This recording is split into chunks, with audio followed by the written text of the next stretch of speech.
呢條片咧就講翻嗰個 Mock 2，我會將啲比較特別要提嘅位就講一講，咁啊或者譬如我考嘅可能性大啲嘅位講講咁樣。咁啊首先留意就係個第一條啦，個 trade in。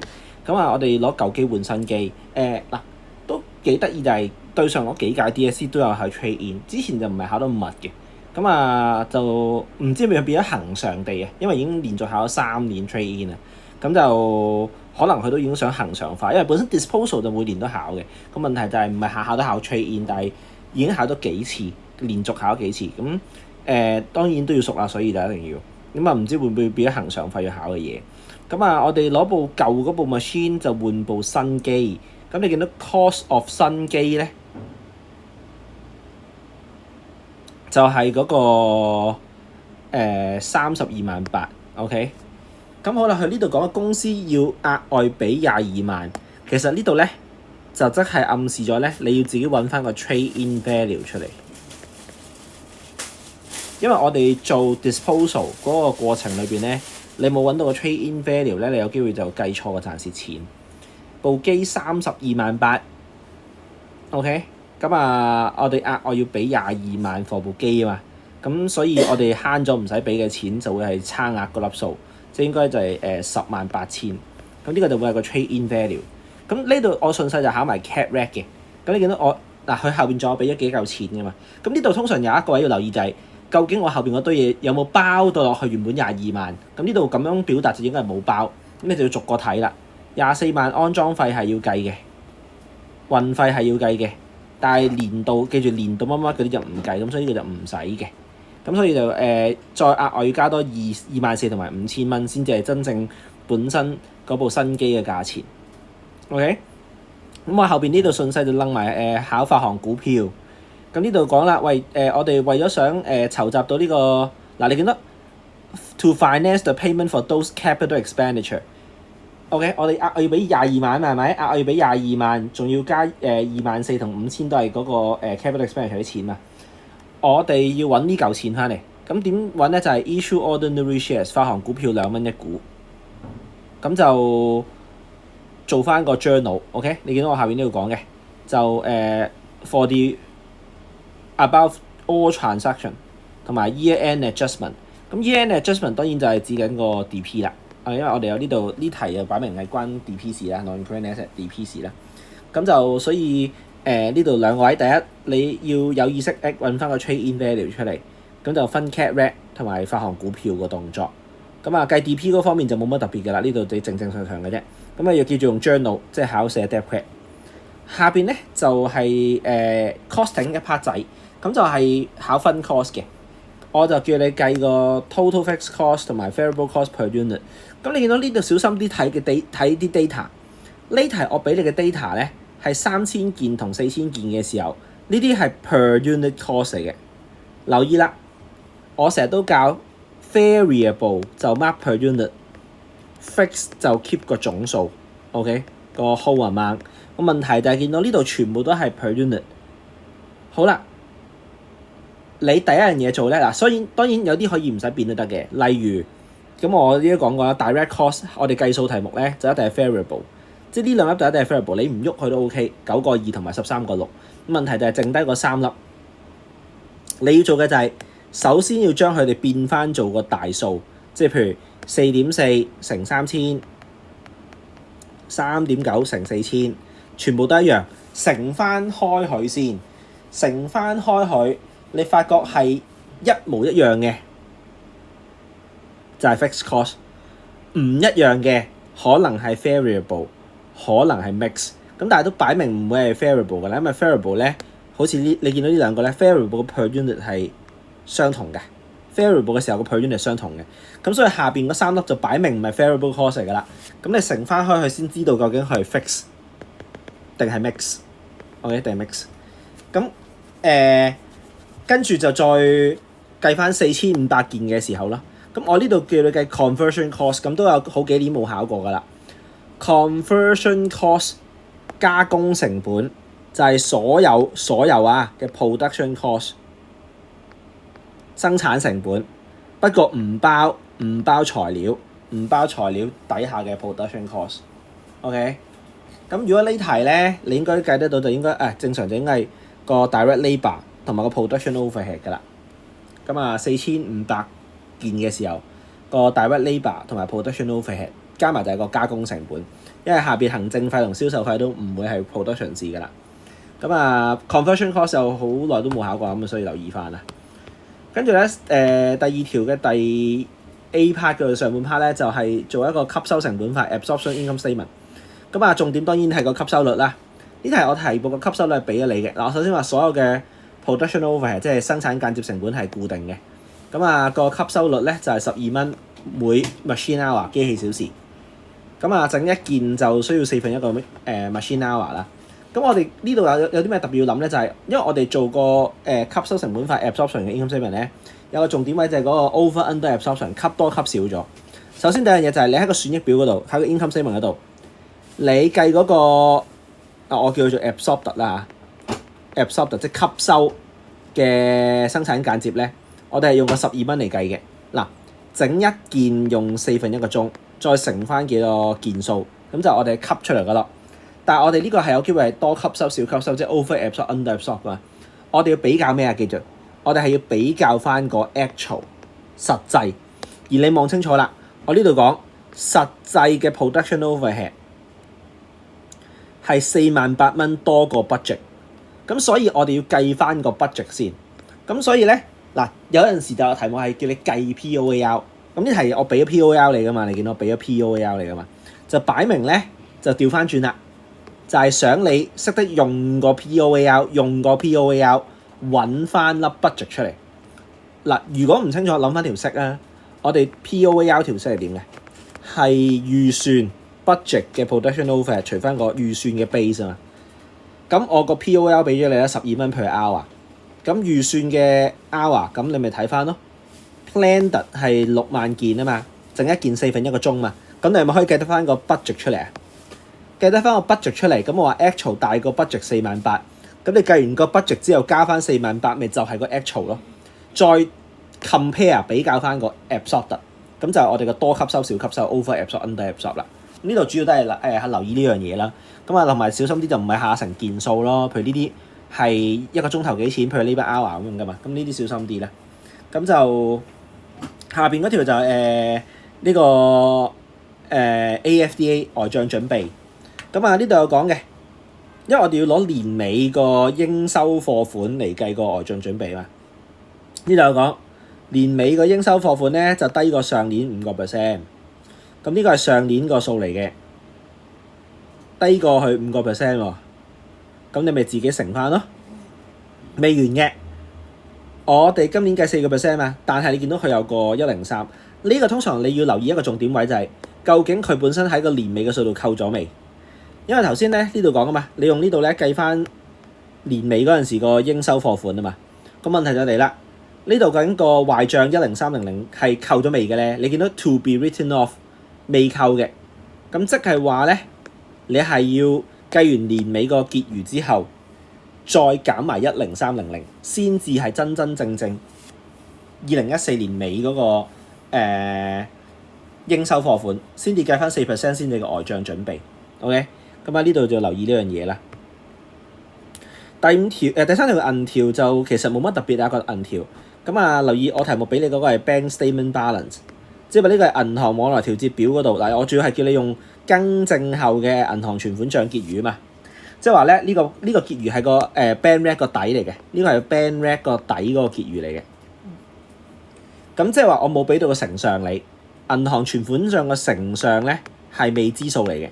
咁你就要推翻出嚟，咁所以最理想就係你個銀行存款帳個頂嗰度兩邊都鏤空一行，因為你唔知個乘上喺邊邊。雖則高機率係正數，因為點解咧？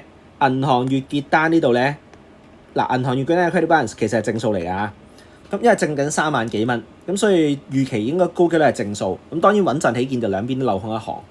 咁呢題目入邊比較留意少少，就會係嗰個第一個位啦，就係呢啲啦，睇下會唔會過咗期啦。你見到逢親俾清日期呢啲留意啦。呢題目係做緊9月30號，咁我哋數翻轉頭啦，9、8、7、4月都仲係半年之內，咁即係話3月呢張咧係過咗期，咁我都講咗好多次㗎啦，過期未到期彈票全部雙向方向歐走。咁另外就係玩呢啲咧，還錢呢啲咧，小心啲就係我入咗原價，咁你要留意呢個 discount 究竟係扣咗未？即係話呢粒22500呢粒數咧係扣咗 discount 未嘅咧？呢個 case 咧係扣咗嘅，點解咧？就係因為呢個22500係俾個供應商嗰粒錢，咁你明知有 discount， 你還俾供應商嗰粒錢就梗係扣咗 discount 之後嗰粒數啦，所以呢個係扣咗㗎啦。咁所以你要識得還原翻未扣之前嗰個實數，咁你先知道入多咗幾多錢嘅。咁如果唔係就會計錯數，即係話你如果直接攞22500嚟計10% 係錯嘅，因為22500係已經扣除咗個 discount 之後粒數值。OK， 咁啊，所以就留意翻啦。咁第4條。咁呢度上邊就係本身搭翻一啲 terms 啊，即係你睇下邊啲 terms 關事就入翻落去啦。咁呢度其實譬如我想考就係book ledger 嘅認知啦。譬如呢度write off 個debtor 即係個歐洲嗰個應收貨款即係壞帳啦嚇。正常如果而家申報費係 debt AFDA 就 credit 嗰個 receivable 嘅應收貨款嘅。咁我就講啦入咗落去個 original entry 嗰度之後咧就 post 相關 ledger。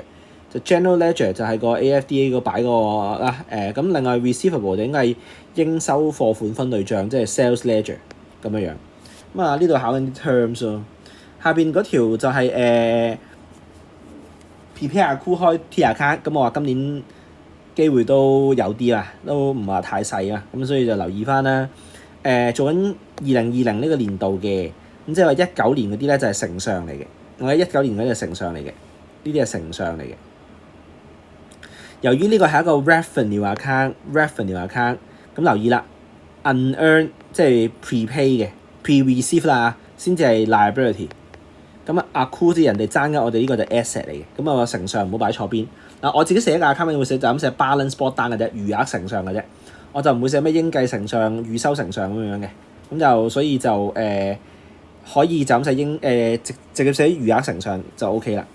咁今年嗰啲都冇乜特別，俾今年收到嘅錢，咁有啲可能係有人爭緊我哋咁嗰啲，其實就唔係好複雜，係留意日期。好啦，呢度為例啊，我舉一個例子啫。譬如呢度有3個租客都未俾錢係咪啊？未俾3月嘅錢啊？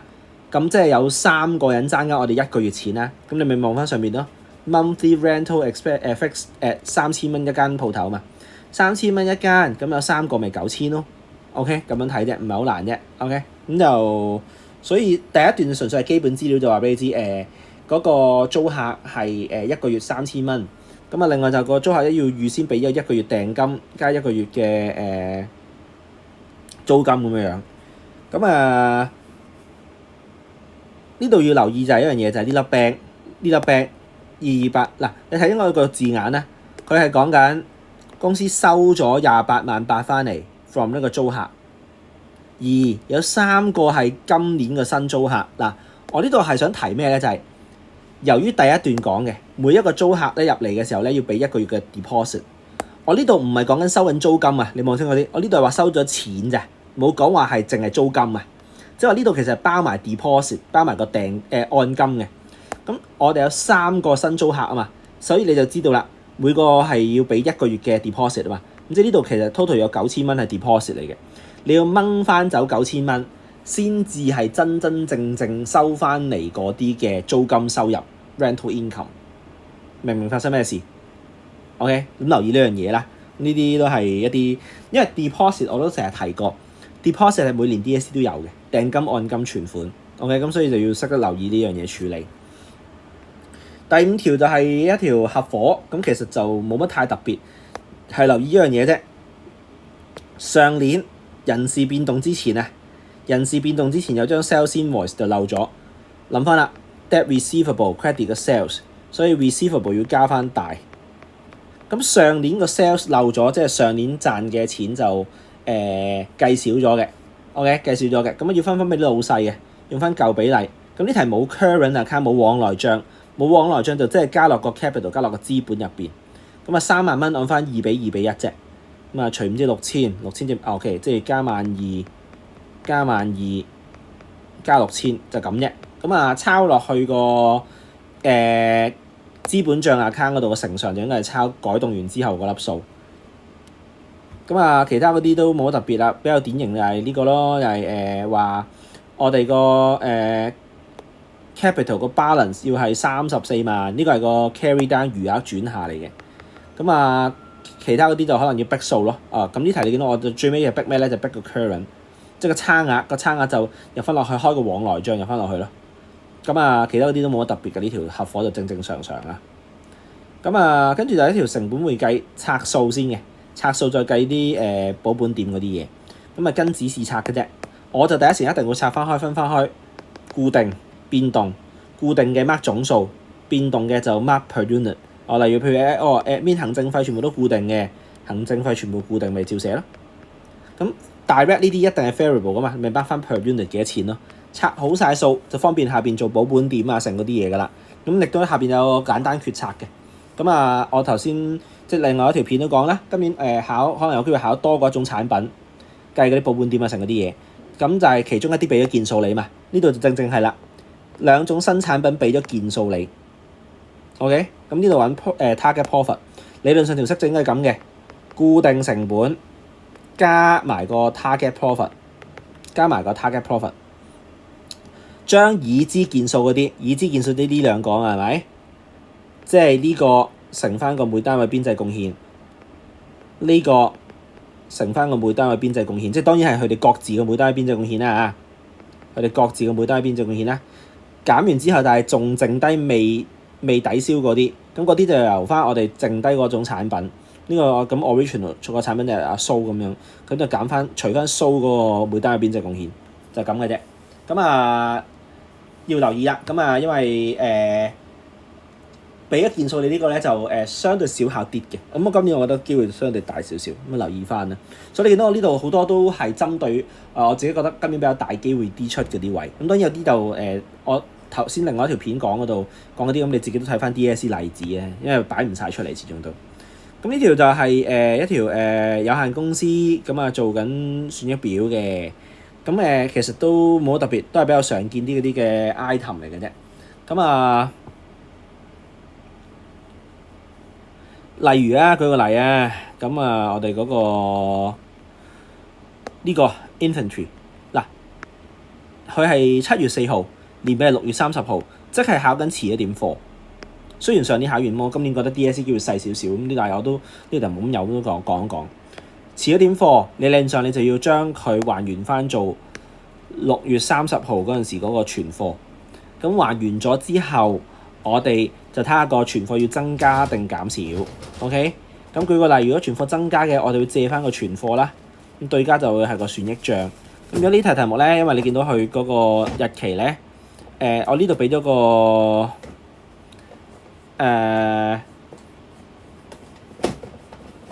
gross profit 毛利你，咁應該就會關個毛利事啦。俾咗做，舉個例，我如果增加存貨嘅就借存貨，就太毛利。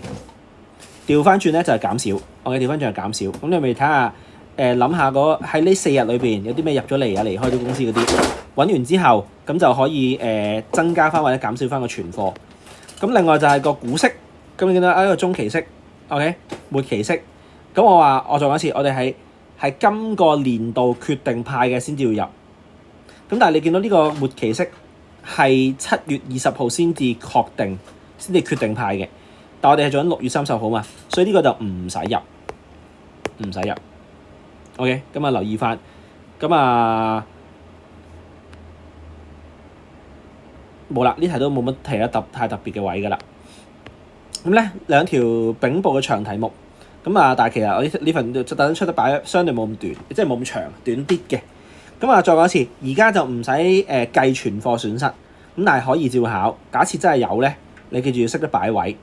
咁啊，加成毛利率或者係嗰啲其他嘅比率咧，係有權可以楞落去考你個不完整會計嘅。咁所以你要識得啲比率，咁啊唔該記好少少中間嗰堆，關於應收應付事啊，存貨周轉率啊，成嗰啲咧，嗰啲都要相對熟啲。咁啊呢度就留意翻譬如我哋收錢俾錢咧，如果佢題目比較係 bank statement 銀行月結單嘅資料，咁就留意會唔會有啲咩未兌現支票或者係未太記支票。譬如呢度為例，我哋可能係要開個應付貨款嚟揾翻個扣貨嘅，咁我哋應該有粒收錢㗎嘛，係咪？即係俾錢㗎嘛。咁你話銀行月結單話俾咗21,200，咁但係原來有1,800蚊係未兌現支票，咁即係21,200咧，未係真真正正我哋還俾人嘅錢，加翻1,800蚊先係我哋真真正正還俾人嘅錢。呢啲就喺 DSE 如果考不完整都幾常考㗎啦，咁啊所以就要留意翻，咁啊唔係好困難嘅啫。咁呢度啦，20% 嘅 closing inventory 過咗期 could be only be sold 1,000，又係成本比較變現正值，我話今年都比較大機會考啊。咁我哋可以望翻啦呢度，喂原來咧本身係7,000，期末存貨7,000，20% 有問題，20% 即係7×14就1,400蚊，可以賣到1,000，即係下降咗400，咁所以真正嘅期末存貨就應該係減400，即係6,600先係真正嘅期末存貨。OK， 咁啊喺 DSE 好常考嘅嘢，咁啊今年都大機會，因為印象中上年應該冇考㗎，咁啊留意翻啦。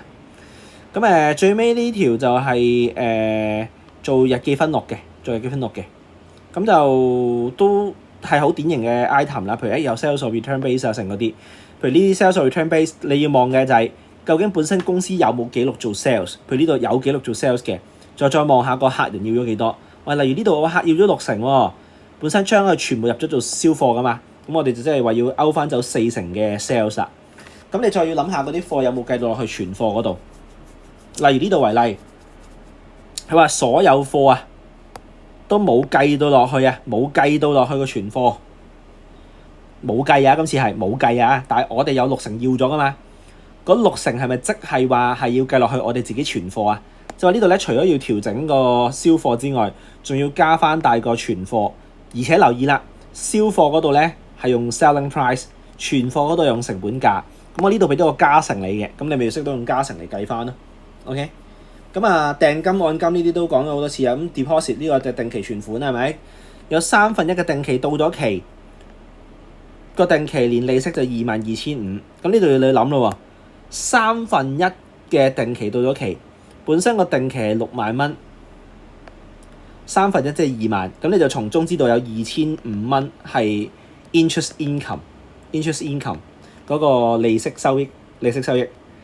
咁啊，你咪再睇下究竟有啲咩嘢做咗咯？哦，原來個公司係入咗個 cash bank account 同埋個利息收益，但係唔係22,500噶嘛？因為你知道有2萬蚊係定期嚟噶嘛？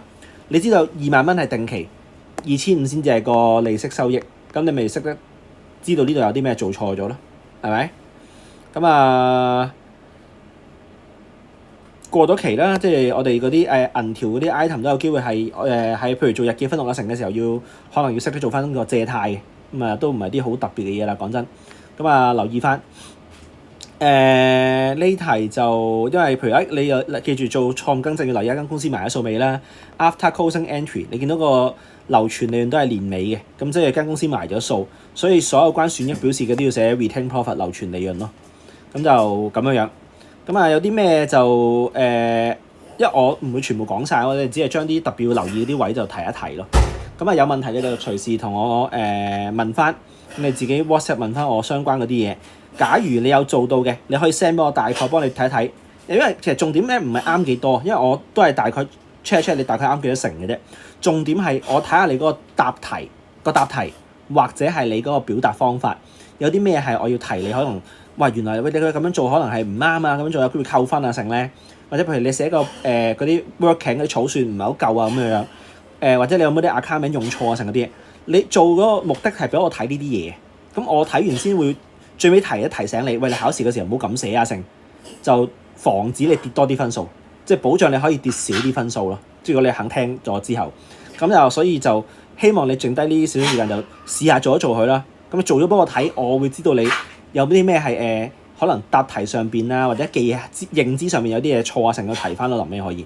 咁有啲咩就隨時 WhatsApp 問我啦。咁就係咁先，咁啊再講。